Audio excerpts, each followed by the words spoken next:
नमस्कार, मैं हूँ गीता ठाकुर और आप देख रही हैं नेशन। एक बार फिर से हाजिर हुए हैं।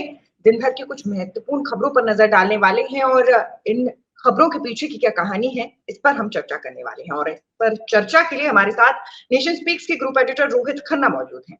बहुत बहुत स्वागत है आपका। धन्यवाद गीता। पहली खबर से करेंगे तो पहली खबर ये है कि गृह मंत्री अमित शाह 1 तारीख की दोपहर को भोपाल आ रहे हैं।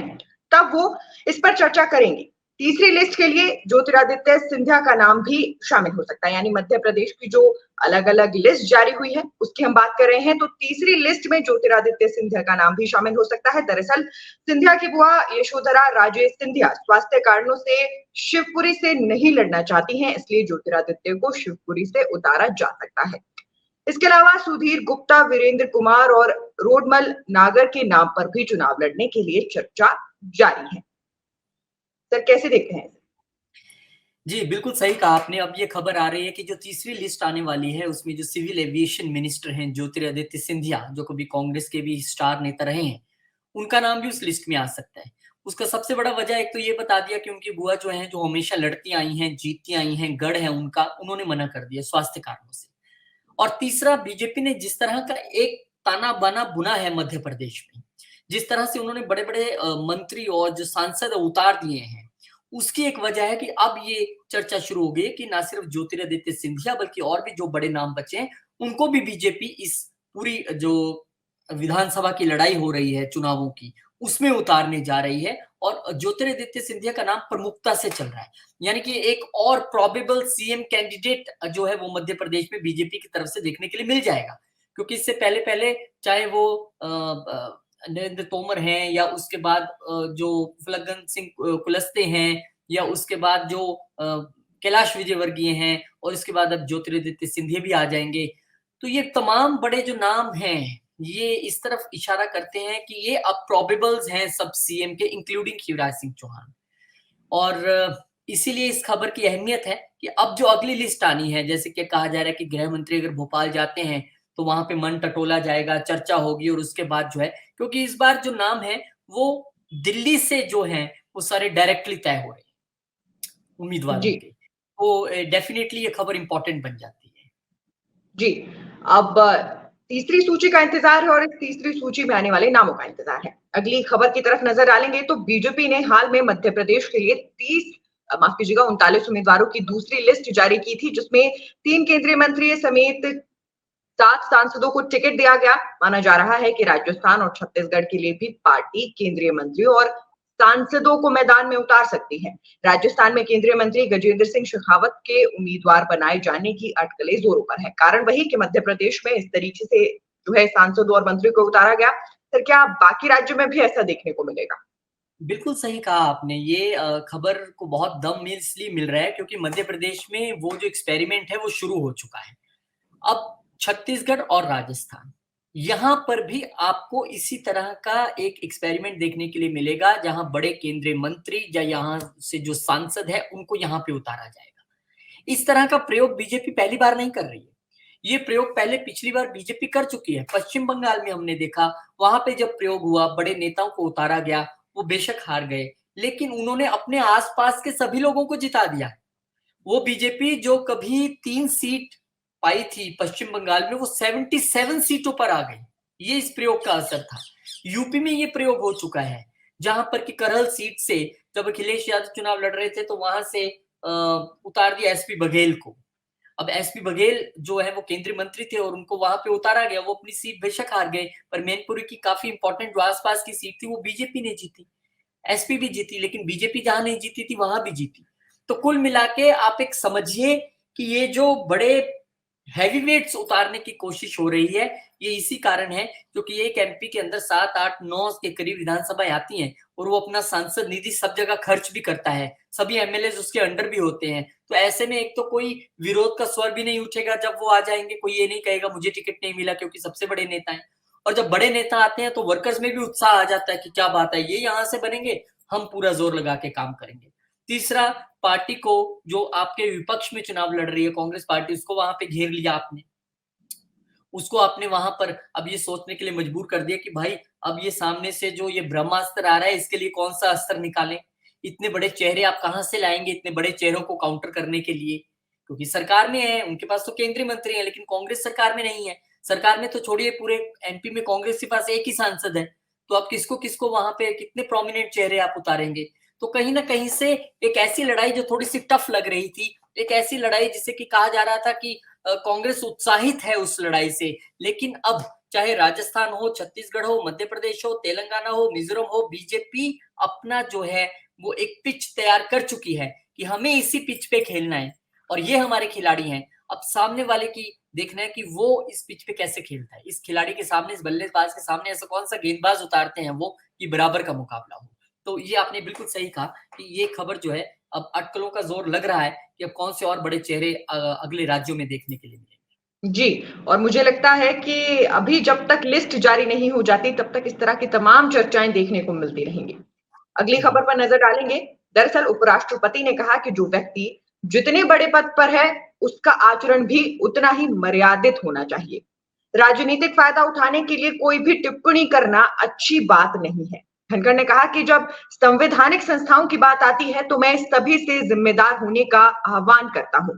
हमें केवल राजनीतिक लाभ हासिल करने के लिए संवैधानिक पदाधिकारियों को राजनीतिक चश्मे से नहीं देखना चाहिए।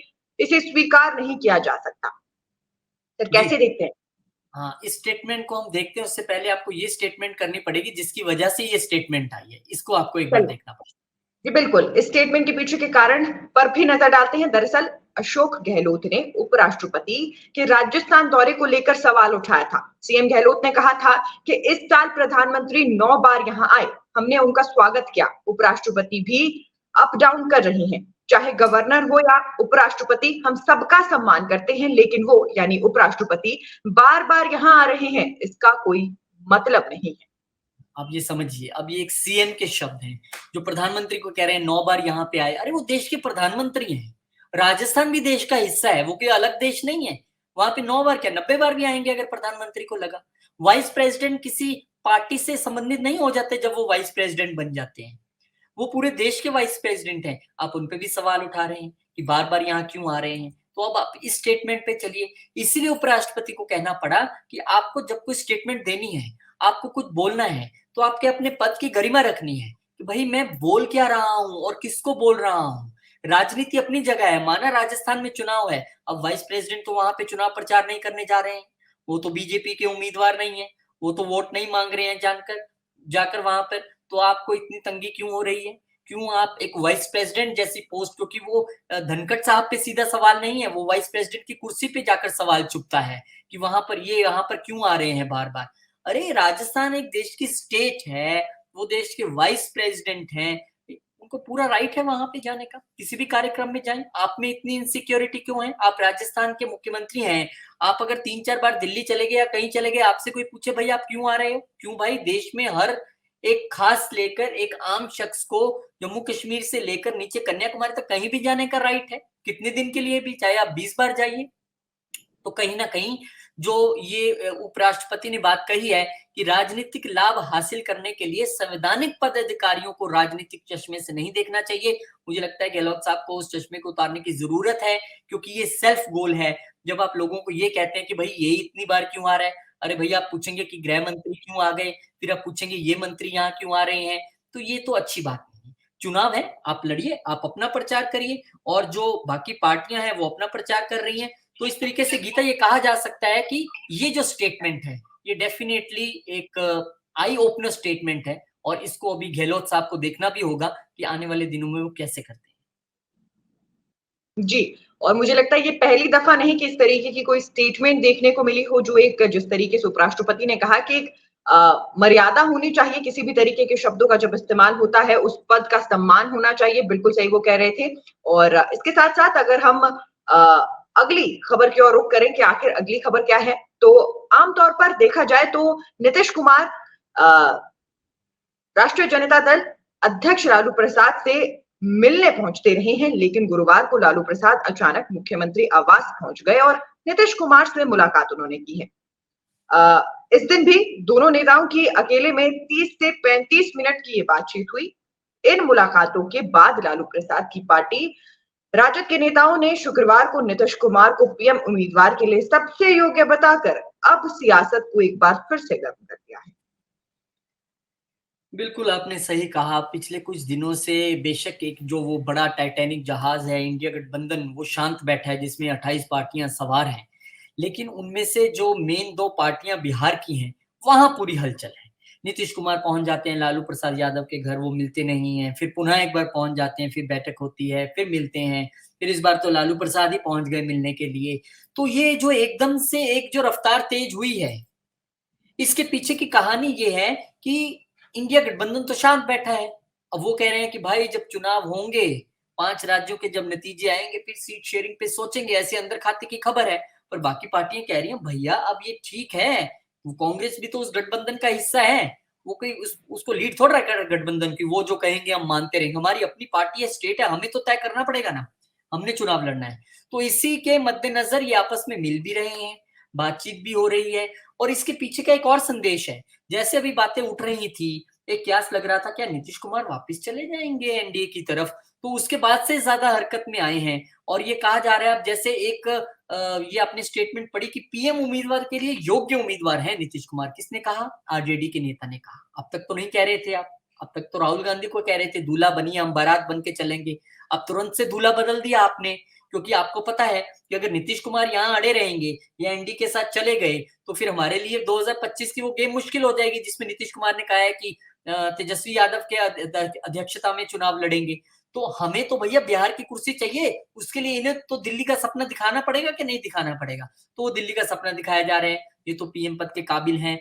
और अब मुझे लगता है वो लाइन तय हो गई है जिसपे कांग्रेस को सोचना पड़ रहा था, क्योंकि कांग्रेस एक बड़ी पार्टी है। वो खड़गे साहब या राहुल गांधी या प्रियंका गांधी किसी को भी जो है प्रोजेक्ट करती थी पीएम के लिए या कन्वीनर पद के लिए। पर अब यहाँ से एक तरीके से आप दबी आवाज में कहिए पर एक ऊंचे स्वर में बात निकल गई है कि नीतीश कुमार जो है वो काबिल हैं, वो कन्वीनर भी हो सकते हैं, पीएम पद के लिए भी हो सकते हैं।